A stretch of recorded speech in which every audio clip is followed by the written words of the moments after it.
Once people start giving up their power for temporary safety, they eventually lose all safety. Eventually, governments will just print more money, and eventually, one day, people will wake up and realize they don't have any freedoms and that governments control their money. And we're here for the 20% who are like, no, we're not going to live that reality. We want to actually be sovereign over our own lives.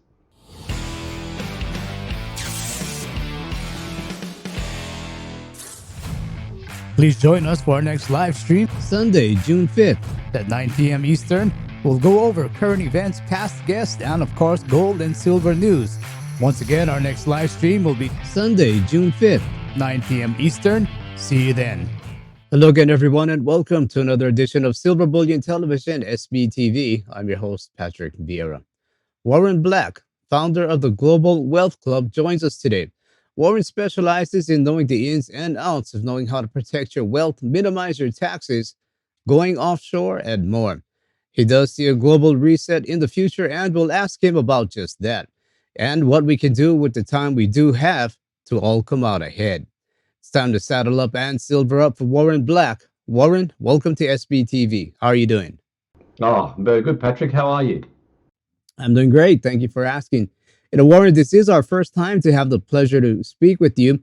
Could we start off by having you tell us a little bit about your background and what led you to start and found the Global Wealth Club? Oh gosh, Patrick, where do I start, man?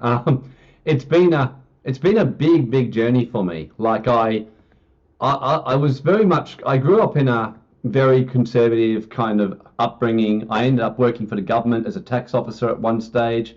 I did law for the sake of it.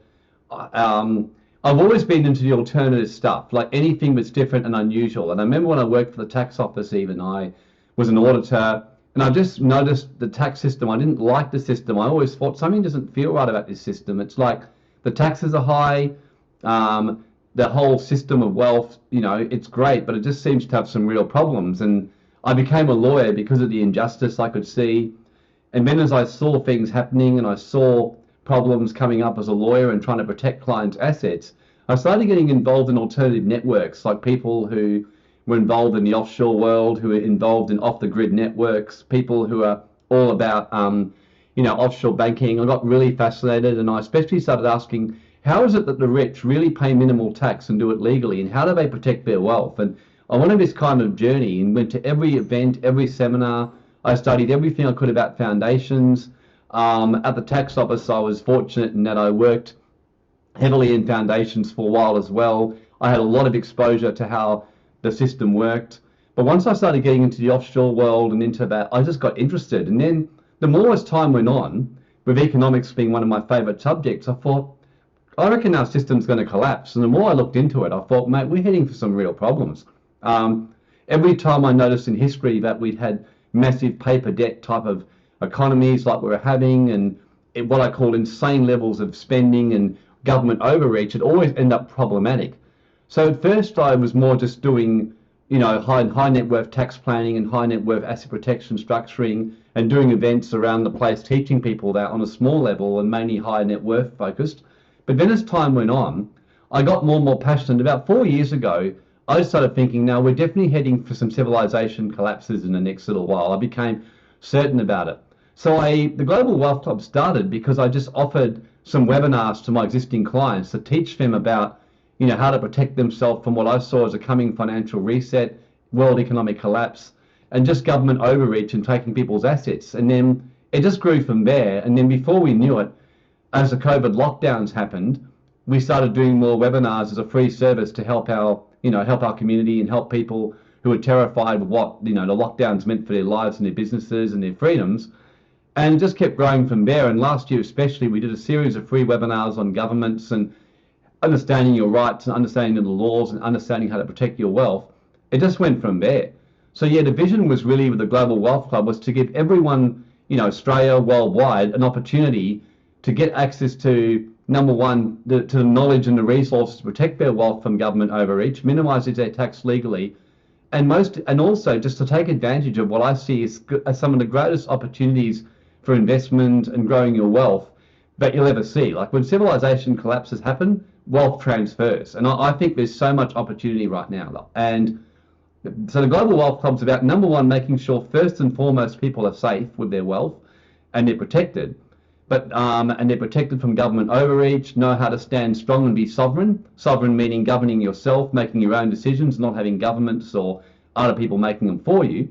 But then at the same time, not just staying safe, but advancing forward and growing your wealth and basically getting through this whole next coming 10 years unscathed. And not just unscathed, but coming out of it, better than you were before, and possibly even as a leader in the new world. That's basically what we're about.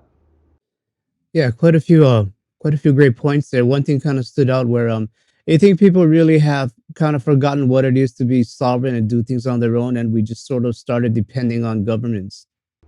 Oh, look, very much. I mean, socialism comes in when people start giving up their power. I think Thomas Jefferson was the guy who once said that, once people start giving up their power for temporary safety, they eventually lose all safety. So I'm paraphrasing him, but he said, once you give up your liberty for some temporary safety, you deserve neither, and you will eventually lose both. So what I think's happened is that it's always easier to let someone else make the decisions for you. Like you're going through a hard time. It's scary to make a decision. It's scary to make the wrong call. So you think, oh, I'll go to my doctor and just do whatever they tell me and hope it works. And I'll give you a classic example of sovereignty in that one before I go to the finances compared to non-sovereignty. I used to be very dependent on doctors, but I remember some years ago, I went through a major health issue. Like I was in agony, and it turned out I had gallstones, like really bad gallstones. And of course, the medical advice was pull your gallbladder out. Now, like nearly everyone I know who had that situation ended up pulling their gallbladder out. I kept saying, I don't want to pull a major organ out. I want to research other options. So I researched, I actually read medical dictionaries. I went and talked to people over the next week. By the time I finished, I thought, I'm not pulling my gallbladder out. I reckon I can save it. And I went on this revamp of my diet over the next 12 months, a series of cleansers. I literally passed, Patrick, 200 gallstones. And over a year, I fixed my gallbladder completely. And now my gallbladder is magnificent. I have no issues with it at all. And that was because I took a sovereign approach. And money's the same. A lot of people, you have a financial problem, like, and you get locked down in your business from COVID. So you go, oh no, government, please save me. Rather than go, okay, how can I adapt to myself to make my business more adaptable? And I can remember when I saw that live events were dropping off and when it was getting harder to travel, I just focused more on going online. I just thought, well, I've got to go more online. And so when COVID happened, my whole business was by and large online, and we sailed through it. We probably we have just exploded in the last 2 years because we were able to adapt. So I think people go socialist because it's an easy cop-out. It's just a way to say, look, let the government sort my problem. And when you give up your freedom to governments and look to them, they're going to want something from you. So it's like, great, we'll give you your money, but we want this back from you. Like, we want your medical freedoms from you. We want you to be able to comply with our social credit system, or we want you to do what we tell you here, or we want you to pay all your taxes and do everything like that. So yeah, look, unfortunately, we're living in a generation that's used to a very free world, a lot of prosperity, a generally easy last 50 years compared to the last 500 years where wars and horrible stuff was normal. Whereas really, we've had a pretty good run, especially the last 30 years. I'm sure you would agree. We could fly around the world. We could visit anyone we wanted. We had access to just about any information anywhere in the world through the internet. We've had it so easy, but I think people just got complacent and just think the world will give me a living. And like right now in Australia, we are seeing literally cafes begging staff to come and work for them because no one wants to work. People just want to stay at home and get literal government handouts. It's like literally there's a huge problem in Australia right now, the number of people who are refusing to work for that reason. So it's not going to end well. So we're helping the people who want to take action, because eventually governments will just print more money. They will do whatever they have to do to keep their electorates happy. And eventually one day people will wake up and realize they don't have any freedoms and that governments control their money. And we're here for the 20% who are like, no, we're not going to live that reality. We want to actually be sovereign over our own lives. If you're enjoying this interview with Warren Black from the Global Wealth Club and I, please consider subscribing to our YouTube channel and giving us a thumbs up to let the algos know you want to see more content like this. And if you want to learn more about systemic wealth protection, please do visit us at www.silverbullion.com.sg. Warren, you do often talk about the Great Reset. Can you tell us what you see the Great Reset as being? Look, that's a good question. In fact, I'd love to say I'm the fount of all knowledge on that, but I'm not because I know enough about resets. There's so many ways a reset could play out. I mean, one way is that, like Germany or like Venezuela or places like that, the currency blows out so badly, but they're literally forced to basically start again and reset everything. That's one option. Um, Another, which I think may happen in some parts of the world, like America certainly has a risk of that happening, I think. Australia, I'm not quite so sure whether it will quite go that path. I mean, another way it can go is that they move on to a digital currency and they phase into that a little bit more. And then they just basically increase taxes or they start investing more in government in properties, like government start buying more into properties. I mean, eventually they just start afresh on a new digital currency. They give a universal income, free their debts. From what I'm seeing, that seems to be pretty common. Like governments just say, we're going to erase your debts to give you a fresh start, provided that you do X, X, and X. This is what used to happen in ancient Hebrew society. Every 50 years, we did this thing called the Jubilee, where the economy was flushed out, reset, and everyone started again. And I think that if I had to guess, it'll be something along that line. There'll be an offer to say, hey, you know, we will flush your debts because we know that the economy's got melted down and there's food shortages and there's supply chain issues or whatever is going on. But you're going to have to agree to come into this system and get this identity card or identity chip or whatever it happens to be. I think it's likely to be something along that line. That's a more extreme case scenario. A more kind of realistic scenario is there'll still be opportunity to be in business and be sovereign, a bit like what Russia did. Like what Putin has done with Russia, for example, is although it's a by and large communist society, he does give a lot of opportunity for businesses to be sovereign because he knows that governments don't do business as well as businesses, provided the businesses play ball. So, yeah, I think it's going to be a bit of an interesting outcome. I think that there will be a system existing and there'll be another one outside the system. There'll be sovereigns who will be by and large got their wealth diversified across the world through foundations and others. And then there'll be the majority who will be kind of dependent on the system for their money, like they might be a licensed doctor, a licensed lawyer, a licensed financial planner, a licensed mortgage broker. And the licenses give the government power to tell you what to do. So then they say, you know, for you to keep participating, you have to agree to this. And then they almost flush the economy out by some kind of new electronic dollar, some kind of, there's so many scenarios that could play out, but I think it's not going to end well. I think in one form or another, if you're not sovereign, you're going to be in a lot of trouble. I see the world will just simply be, you'll either be sovereign or you'll be a slave. It'll be that simple, a sovereign or you'll be in the government system. So in summary, I see the Great Reset as being some kind of move to digital currency, some kind of flushing out of possibly debt for people, in exchange for giving up certain liberties and freedoms and being part of a system, even extreme scenario, even seizures of gold, silver, bank bail-ins in an extreme scenario, or even, governments buying into property. That's the sort of more extreme scenario, but either could take place. So either way, you just have to have a sovereign wealth portfolio, an income stream that's not dependent on a licensed government regulated system, or where you're dependent upon government's good grace. That's how I see it. Okay, yeah, we'll definitely touch on a few of those things.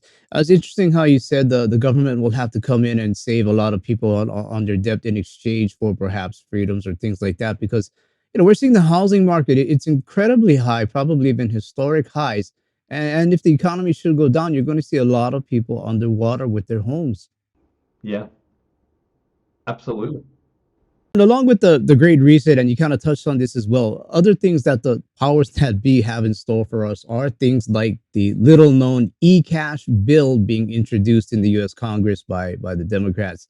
Can you tell us about this somewhat hush-hush e-cash bill? I'm going to be frank, I haven't really gone into it as a lot. I've been more focused on the Australian situation, but from what I've seen of the e-cash bill is, yeah, I mean, whether or not it'll go through, I have my reservations. America's got such a absolute mishmash, with the Republicans refusing to do anything the Democrats are doing. I mean, the whole election, issue that happened with Trump has kind of divided America so severely now. I think they can hardly get much past at all. So I don't know if it'll pass that much, but there's no doubt you can see Biden and the US trying to bring in this overreach and accelerate to a digital currency and get everyone to an e-cash. And that's kind of, to me, definitely part of America moving that way. And unfortunately for America, I think something's going to happen like that anyway, because they've got so much debt and such a mess of an economy. We're going to have to do something. So, yeah, I mean, I don't think the e-cash bill is going to get through myself from what I've seen of it. But I think it's just, yeah, look, inevitably some kind of digital currency bill is going to get through in America. Just a question of when. Yeah, okay, I completely agree with you there. Warren, how do you think people are going to be affected in this great reset and by things like the e-cash bill, I suppose? I mean, we're going to perhaps lose our anonymity, and why the importance for governments to know our every whereabouts and our every financial transaction that we make? Yeah, look, I think governments just like to know everything. I mean, yeah, the best way to describe it, and I was saying this, Patrick, to someone the other day, it's understanding the world that we live in. And something that my brother said to me, who's a doctor in Adelaide, we were talking about how the governments have got away with an extraordinary overreach and taking rights away the last 2 years. But he said it's actually really simple. He said, you think about the kind of people and the way our society works now. What are most people's jobs are not really what you call real jobs. Now, that's a little bit extreme, but I'll explain what I mean. It's people who dress in suits, wear ties. I know you're wearing a suit and tie, shirt and tie, but I'm talking about the public servants who really don't do anything. They turn up and all they do is make decisions on other people doing stuff, like people who, you can't fish over here and you can't go and do anything over here, and you can't build on your house over here. And there's an incredible amount of people who literally just have jobs doing that. Then you have another group of people who just simply work for big techs like Telstra, for mining companies, and a bulk of and then you've got another group that are just intellectuals that turn up, work in universities, work in law firms and all this kind of stuff. Now, most of these people, 2020 was like literally heaven, because most of them are going into work every day. They have to turn up at 8 o'clock, they leave at 6, they hardly see their family. Suddenly the government's saying, oh no, you have to be allowed to stay home, be with your kids and your family, be on Zoom, wear your pajamas if you want to talk to your things, and your bosses can't stop you. So most of these people going, oh my God, this is like amazing. And most people I know who are intellectuals or in that loved COVID. They were like, oh my God, this is amazing. This is like a free holiday. Whereas and so they didn't really give a rat's ass about the cafes and the other businesses, but suddenly people are turning up to run a cafe, pay their mortgages, look after their families, and they said, oh no, you can't go and work. Why not? Oh, because your cafe could get people sick. Yeah, but what about the person in the bottle shop? Oh no, they're okay because the person in the bottle shop is an essential service. Yeah, but alcohol makes people sick and causes problems. Yeah, but we need it for the economy. So alcohol can keep going. Oh yes, and you can keep going to football games, but you can't go to an Anzac Day service. I mean, and they got away with it because for most of the intellectuals and the people sitting in boxes who don't have real jobs or work at universities or work in licensed professions, it was a great thing. They were able to get a break. Their bosses were forced to allow them to work from home and be flexible. So that's kind of what happened there. So governments have now worked that out. They've worked out that people will happily give up their freedoms, and they want to be able to track people, because to be able to tax people and be able to, by and large, run a country and do what you're wanting to do, like for reach for power, you got to be able to track people. And everyone who's not inside the system, it's like a customer lost, so to speak. So governments will always try and overreach. Like if you go through history, as Thomas Jefferson said, like if you read about the American Revolution, it happened because, very simply, originally they were trying not to revolt. Like George Washington was actually a very conservative guy who kept saying, I don't really want to revolt. I just want to kind of work with the English government. And eventually, when they kept taxing them and tracking them and cracking down on them, finally they snapped. And that was when the revolution happened. So that was why the US Constitution has these rights to bear arms and why it has all this kind of stuff. Because the US saw the horrors of what happens when you absolutely let governments do whatever they want to do. So the issue we've got is governments will always try and do what they want because people want power. It's in our human nature. Centuries have shown that, People who say, oh no, I'd never do that, as soon as you get into power and you get offered $1 million bribe or you get offered $5 million to just, promote a vaccine, you're going to take it. And then before you know it, the power gets to your head. You start thinking you're doing the right thing and we're going to crack down on this person and your conscience gets seared. So that's kind of what I see. Governments will keep doing it unless citizens push back, as Jefferson said. You know, citizens, when I say push back, it's when you get a healthy pushback when people say, no, you're not going to do this. Like I remember years ago in Australia when they tried to bring in an identity card for Australia, the churches pushed back heavily. In Florida in 2020, when they had the lockdowns, it was actually the churches that pushed back heavily. People don't read about it because generally people involved in churches and places like that generally have a fairly strong, what I said, sense of values and ethics and religious morals. Now, obviously, there's some that abuse that and are really bad, but some of the better, but some of the best, you know, what I call pushbacks on government have been people with strong religious values, whether there was Gandhi, who was a strong Hindu, whether it was Krishna, who was a strong Hindu, whether it was, you know, Martin Luther King, who had strong, you know, Christian values and believing in, you know, non-discrimination and racism. So that you're just dealing with a situation where people, by and large, have lost their ethics and values in society. We don't think twice about swindling each other in business and ripping people off for $1.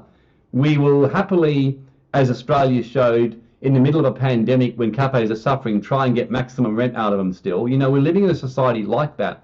So trust has broken down quite heavily as well as that. And that's what I see as the biggest problem. So governments will keep trying to overreach and they'll get away with it unless citizens get what I call a sense of convictions, respect for one another, you know, and learning to work with each other with different views and things like that. So, yeah, look, I think this government overreach is getting bad, and I think it's going to keep getting worse until people say enough's enough.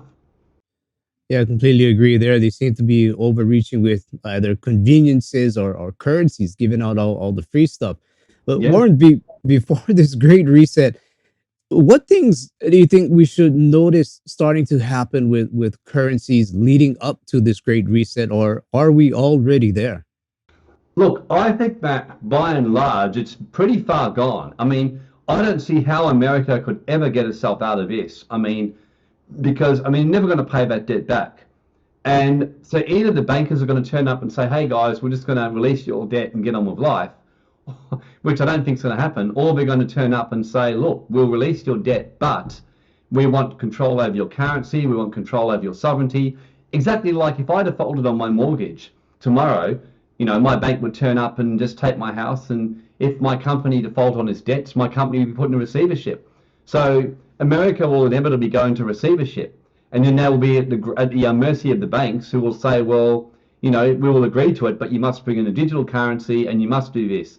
Like what happened with Greece in 2016. I mean, that Greek president actually did a referendum and they told the EU they were going to refuse to do their demands. And the EU said, if you don't increase your taxes and reduce your pensions, we will foreclose on your country.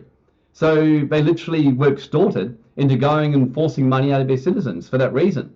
So, yeah, I think we're already there. Australia, until recently, has done pretty well, and that it actually was able to minimise its debt with generally very good economic management. But now, of course, our debt's increasing, and with a new Labor government, I'm sure it will only get even higher.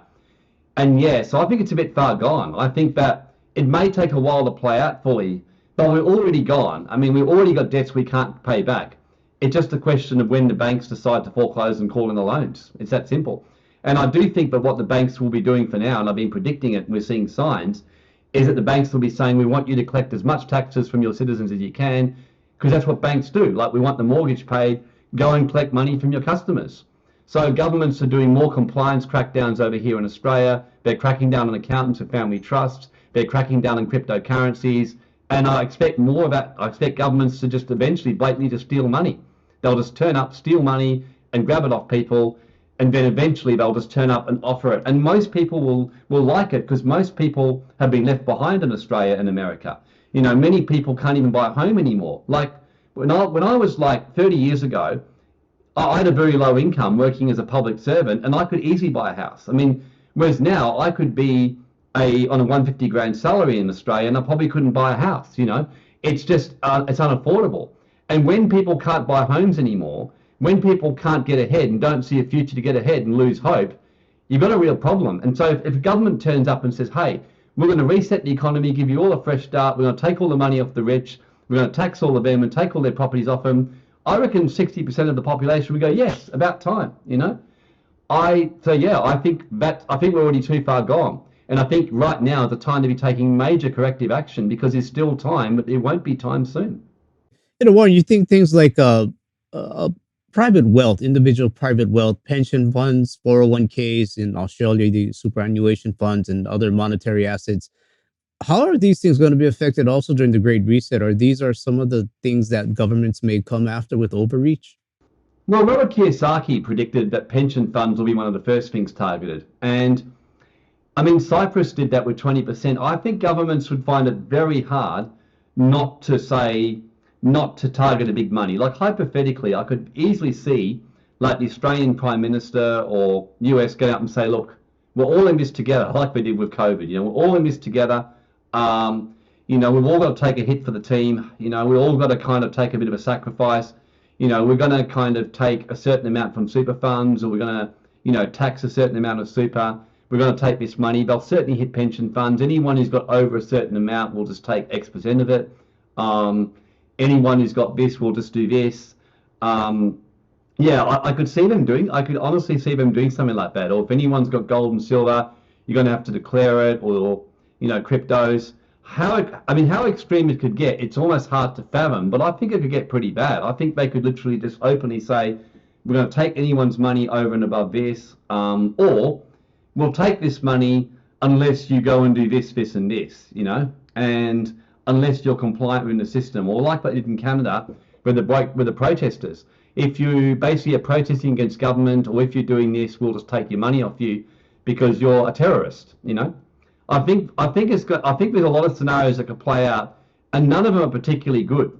And and the only chance you've got is to be having your wealth diversified, because you don't really know. Like, the truth is, all that I'm saying here, it may not be anywhere near as bad as that. I think it's a small chance of that. But like having all your money in retirement super in Australia or in US, you're playing with fire. You at least want to have an offshore nest egg. You want to have some money in gold or cryptos and private equity. You want to, like in my case, I've gone as far as to actually, purchase camper trailers and purchase a really good four-wheel drive, master those skills of living a simple life. So if really worst comes to worst, I can live a more simple life in a country town and be mobile if I have to. I've actually gone that far, because when you've got governments doing this kind of stuff, and like I said to someone, the fact is, you've got to see what's happened. The government have got away with shutting the whole world down for basically a relatively bad flu, and that's about it. They've got away with muzzling up their citizens without a lot of pushback, and they've got away with insane regulations saying, like, you can't do this, you can't do that. You can stand up in a cafe, but you can't sit down. You can do this, you have to wear a mask. You've got to go in this way. You can go to a bottle shop, but you can't go to a cafe. And they've done the most absurd regulations, shut people down, taken people's livelihoods, and they've got away with it. And quarantine people at airports. Now, I just don't see governments waking up and going, oh, sorry, everyone, we feel really bad for being so nasty to you.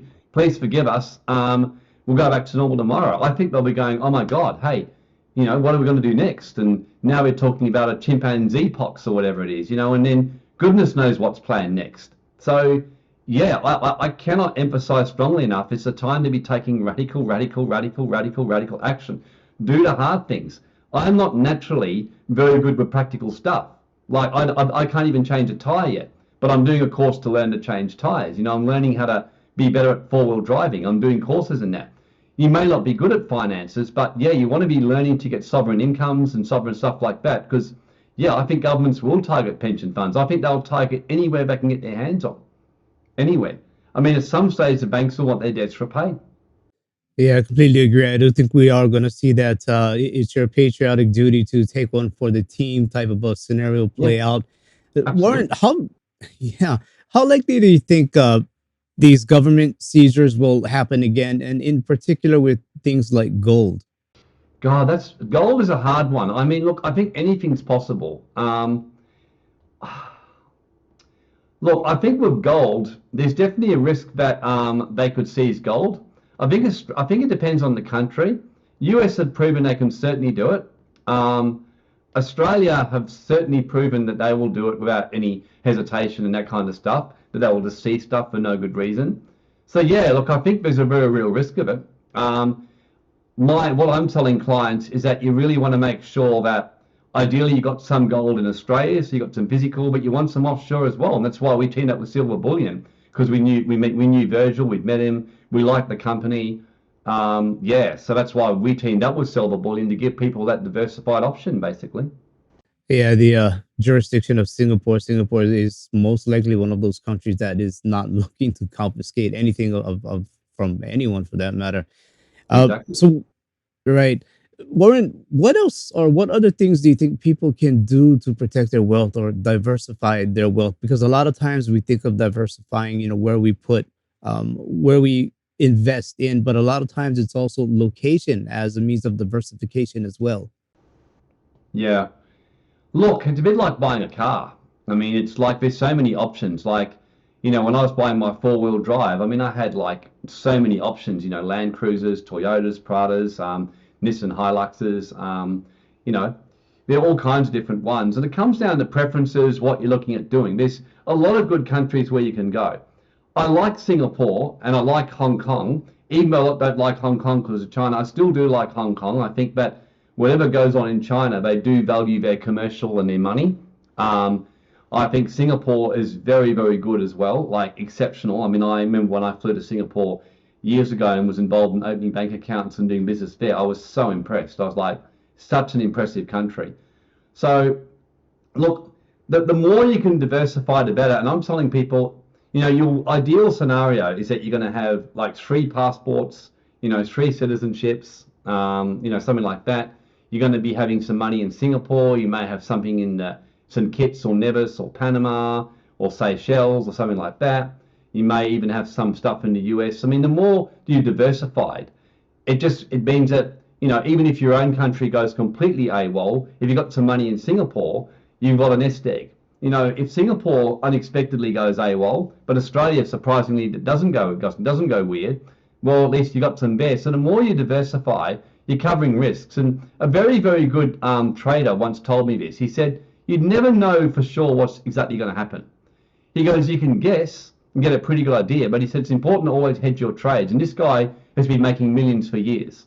And he's an incredible investor. He changed my life because he taught me a different way of thinking. He said, the trader and investor accepts loss as part of the game, but they just make sure that they don't expose their loss too quick. Whereas a speculator might put all their money in property in Australia and in shares and just hope it works out. And if it does work out, you get very rich. If it doesn't work out, you've lost everything. Whereas the wise investor and the wise sovereign, businessman or woman, an investor, might have some money in Australia, they might have some money in Singapore, they might be diversified in Europe, they'll have some money in St. Kitts or Seychelles, they might have something in Thailand even, they might even have a residency there. So, if something goes wrong somewhere, they're overall going to do okay somewhere else. Because, cash might suddenly collapse and they lose all their cash, but then gold goes through the roof. Or gold might be seized, but then cryptos go through the roof. So the secret to me is just being well diversified, having good mentoring and good guidance. All right, Warren Black, before we wrap up, can you share with us more about the Global Wealth Club and let our viewers know how they can follow you and contact you?